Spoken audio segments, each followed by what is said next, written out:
Probation is unique because we are, I think it's been said before, but we're the linchpin of the system. We touch so many areas of the system, so many areas of the system come through our departments. We're the ones that are the experts, the leaders.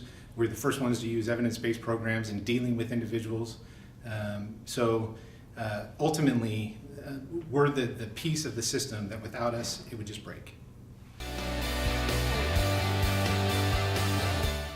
It was important because I think we all took a look at the system and realized we have a lot of juveniles, a lot of kids locked up, and there was a better way to deal with them.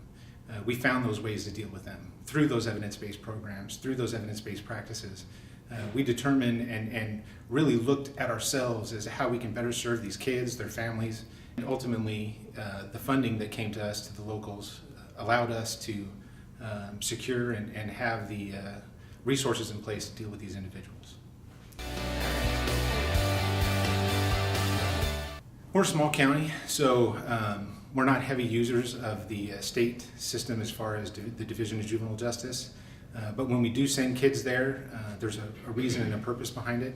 And what we did was took a twofold approach to how we utilize those funds. First, we dealt with kids on the front end.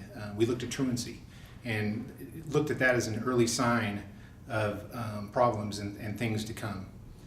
But ultimately, on the back end, we have had a juvenile, and it was fairly recent, that went to DJJ.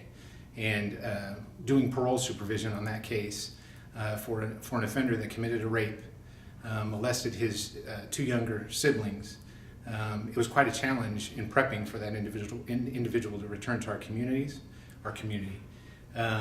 Ultimately, we started doing early meetings with that individual, knowing that he was going to be coming out on parole while he was still in the institution. He came out, we had a program in place, had housing in place, even secured employment, and that juvenile did not commit a new law violation while on supervision, did not violate his supervision, and ultimately terminated from our caseload, and to my knowledge hasn't committed an offense since. We look at the whole picture, the family, the school, supportive pieces in place that could have a positive impact on the case or on the juvenile themselves.